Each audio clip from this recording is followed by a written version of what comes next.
students, welcome to our top classes, one step ahead for learning where we help you to achieve your goals. Students, in this lecture we will discuss some previous year questions related to the chapter polymers. Okay? इस lecture से हम start करने वाले हैं previous year question की series को, जो कि चैप्टर पॉलीमर से रिलेटेड होगी।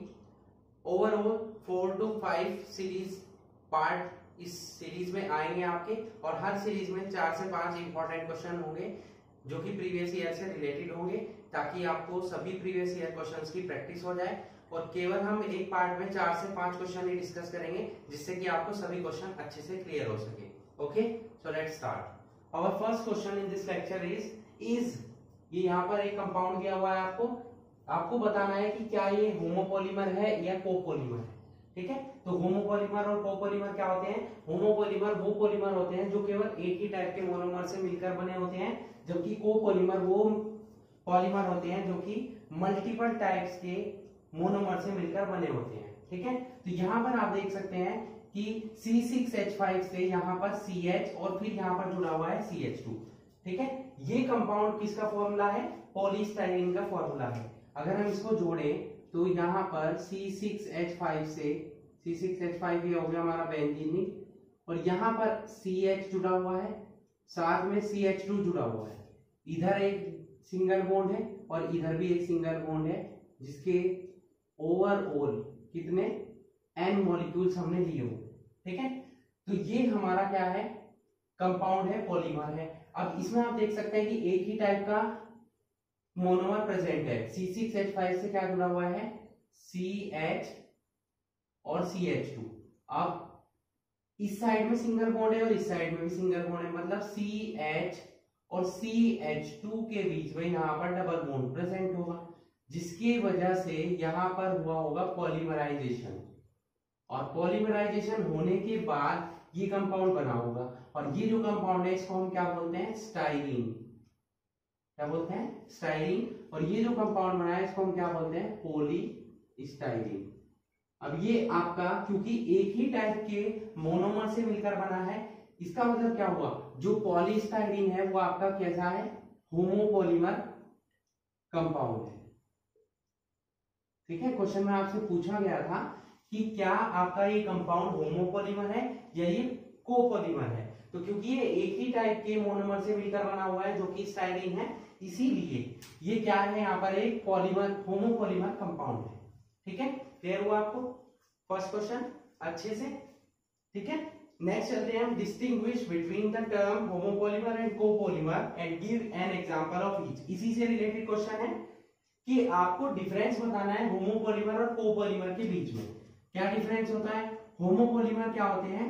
मेड होते हैं किसके? केवल और केवल एक ही टाइप के मोनोमर से ये मिलकर बने होते हैं। मतलब हम क्या बोल सकते हैं? Made of only one type of monomers. Okay, जबकि कोपॉलीमर क्या होंगे? कोपॉलीमर होंगे made up of 2 or more types of monomer। Homopolymer क्या होते हैं? जो केवल एक ही टाइप के मोनोमर से मिलकर बने होते हैं। मोनोमर क्या होती है?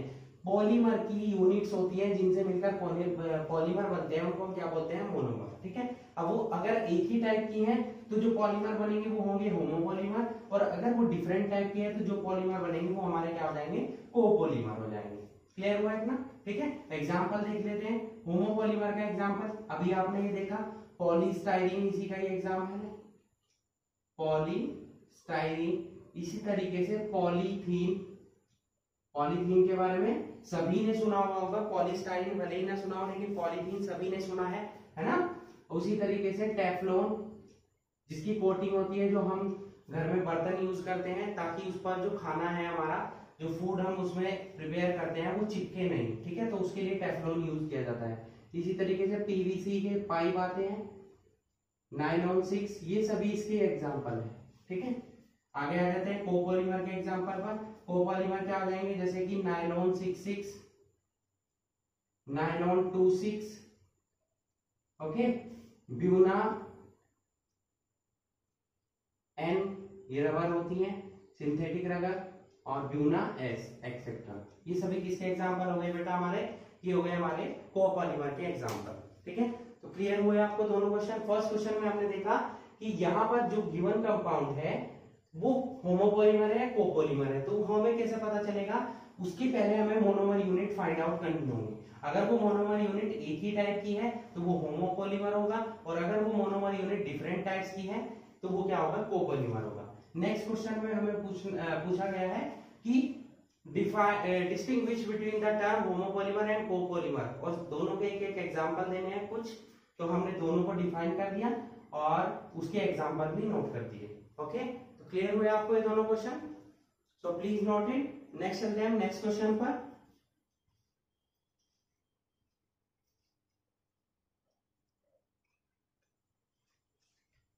क्वेश्चन नंबर 3 है बच्चों हमारा, explain the differences between Buena and Buena S. अभी हमने एग्जांपल देखा है जस्ट प्रीवियस ईयर क्वेश्चन में कि ब्यूना एन और ब्यूना एस किसके एग्जांपल होते हैं? कोपॉलीमर के। ठीक है, तो दोनों के बीच में डिफरेंस क्या है? डिफरेंस है इनके मोनोमर का। जो ब्यूना एन और ब्यूना एस ये दोनों मिलकर बने होते हैं, ये अलग अलग मोनोमर से मिलकर बने होते हैं। जैसे ब्यूना एन, इसके मोनोमर क्या होते हैं, और ब्यूना एस इसके मोनोमर क्या होते हैं? ब्यूना एन के मोनोमर जो होते हैं वो बच्चों क्या होते हैं? Acrylonitrile and 1,3-ब्यूटाडाइईन। ठीक है, ये किसके मोनोमर्स होते हैं? ब्यूना एन के। ये एन किसकी वजह से आ रहा है? क्योंकि नाइट्राइल में CN ग्रुप आता है, साइनाइड ग्रुप, तो इसीलिए इसका क्या है नेम है? Buna N. और ये क्या होते हैं? Buena S. ब्यूना एस में कौन कौन से कंपाउंड होते हैं? 1,3-ब्यूटाडाइईन तो एज इट इज रहेगा मोनोमर के फॉर्म में, और दूसरा आ जाएगा यहाँ पर स्टाइरीन, जो अभी हमने फर्स्ट क्वेश्चन में देखा है, स्टाइरीन एंड 1,3-ब्यूटाडाइईन। ठीक है, दोनों के मोनोमर अलग अलग है। 1,3-ब्यूटाडाइईन दोनों में कॉमन है, जबकि एक्राइलोनाइट्राइल और स्टाइरीन दोनों में अलग अलग है। स्टाइरीन की वजह से ही इसको ब्यूना एस बोला गया है, और एक्राइलोनाइट्राइल जिसमें कि CN ग्रुप साइनाइड ग्रुप होता है, उसमें नाइट्रोजन प्रेजेंट होने की वजह से इसको ब्यूना एन बोला गया है। ठीक है, अगर हम सिमिलैरिटी की बात करें तो सिमिलैरिटी क्या होती है दोनों में? दोनों एडिशन पॉलीमर है, एडिशन रिएक्शन के थ्रू बनते हैं, और दोनों ही क्या है? सिंथेटिक रबर है। ठीक है, दोनों में अगर सिमिलैरिटी पूछी जाए तो सिमिलैरिटी हम ये नोट करेंगे, और अगर डिफरेंस पूछा जाए तो डिफरेंस हम ये नोट करेंगे ब्यूना एन और ब्यूना एस में। क्लियर हुआ क्वेश्चन? चलिए नेक्स्ट क्वेश्चन है, arrange the following polymers in increasing order of their intermolecular forces. यहाँ पर आपको दो क्वेश्चन दिए गए हैं एक ही क्वेश्चन में, आपको इनको इंक्रीजिंग ऑर्डर किसका? इंटरमोलिकुलर फोर्सेस के इंक्रीजिंग ऑर्डर की फॉर्म में नोट करना है। अब देखिए, इंक्रीजिंग ऑर्डर इंटरमोलिकुलर फोर्सेस के बेसिस पर 4 टाइप्स के पॉलीमर्स हम पढ़ चुके हैं। On the basis of intermolecular forces the polymers are of the 4 types. ठीक है, इनका इंक्रीजिंग ऑर्डर क्या होता है? देखिए, सबसे पहले होते हैं, सबसे कम जो इंटरमोलिकुलर फोर्सेस मिलते हैं वो किसमें मिलते हैं? इलास्टोमर्स में। किसमें मिलते हैं? इलास्टोमर्स में। ठीक है, उसके बाद आते हैं क्या? थर्मोप्लास्टिक, ये पढ़ाया गया है आपको, थर्मोप्लास्टिक। उसके बाद क्या आते हैं? फाइबर्स आते हैं। उसके बाद आता है थर्मोसेटिंग प्लास्टिक। ठीक है, ये सीरीज आपको पढ़ाई गई है। उसके बाद अब आप इनमें से देखिए कि कौन सा कंपाउंड इलास्टोमर है, कौन सा थर्मोप्लास्टिक है और कौन सा फाइबर है।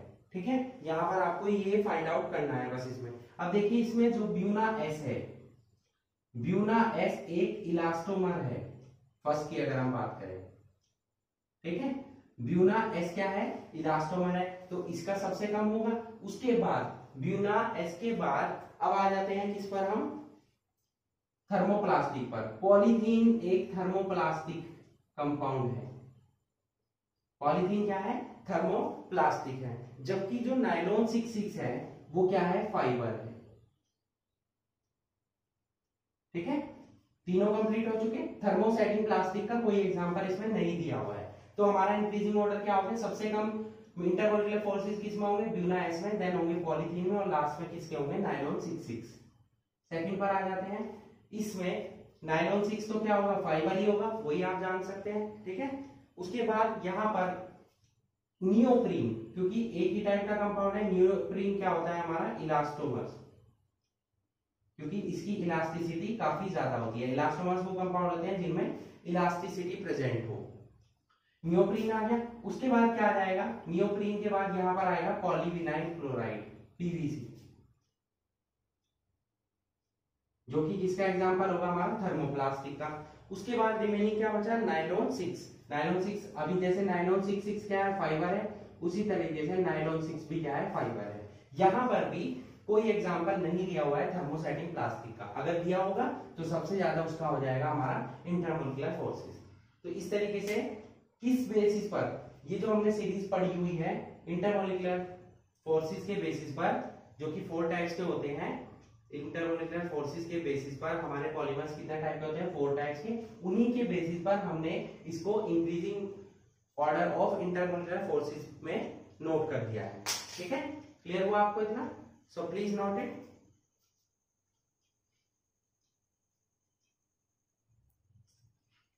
नेक्स्ट क्वेश्चन में बच्चों हमसे वही पूछा गया है जो अभी हमने क्वेश्चन नंबर 4 में यूज किया है। क्या, in which classes of the polymers are classified on the basis of intermolecular forces. Intermolecular forces के बेसिस पर पॉलीमर्स कितने टाइप के होते हैं, तो हमने पढ़ा है कितने टाइप के होते हैं, 4 टाइप्स के होते हैं, ठीक है। नंबर 1 क्या होता है हमारा, इलास्टोमर्स, ठीक है। नंबर 2 क्या होता है हमारा, थर्मोप्लास्टिक। नंबर 3 होता है हमारा फाइबर, और नंबर 4 होता है हमारा थर्मोसेटिंग प्लास्टिक्स। ओके, क्लियर हुआ, समझ में आया आपको? अगर हम इनका इंक्रीजिंग ऑर्डर देखें तो वही होगा जो हमने अभी नोट किया था। सबसे कम इंटरमोलिकुलर फोर्सेस किसके होंगे, किसके होंगे, इंटरमोलिकुलर फोर्सेस सबसे कम किसमें होते हैं, इलास्टोमर्स में, क्योंकि इनमें इलास्टिसिटी ज्यादा होती है। देन होता है हमारा थर्मोप्लास्टिक, फिर आता है हमारा फाइबर, और लास्ट थर्मोसेटिंग प्लास्टिक्स। ओके, इस तरीके से हमसे पूछा गया था कि कितने टाइप्स के होते हैं। हमने साथ में ये भी नोट किया है कि उनका इंक्रीजिंग ऑर्डर क्या होता है on the basis of intermolecular forces. Clear हुआ क्वेश्चन आपको? तो बच्चों हमने यहाँ पर डिस्कस किए 5 इंपॉर्टेंट प्रीवियस ईयर क्वेश्चंस जो आपके प्रीवियस ईयर एग्जाम में पूछे गए हैं और बार बार रिपीट होते हैं। पॉलीमर चैप्टर से रिलेटेड बहुत ही इजी क्वेश्चन एग्जाम में आते हैं। अगर जितने भी हम आपको प्रीवियस ईयर क्वेश्चंस करा रहे हैं, तो अगर आप उनकी भी अच्छे से प्रैक्टिस करते हैं तो एग्जाम में आपको उन्हीं से क्वेश्चन मिल जाएगा। Okay, so that's it for today. Hope you enjoyed the video and thanks for watching.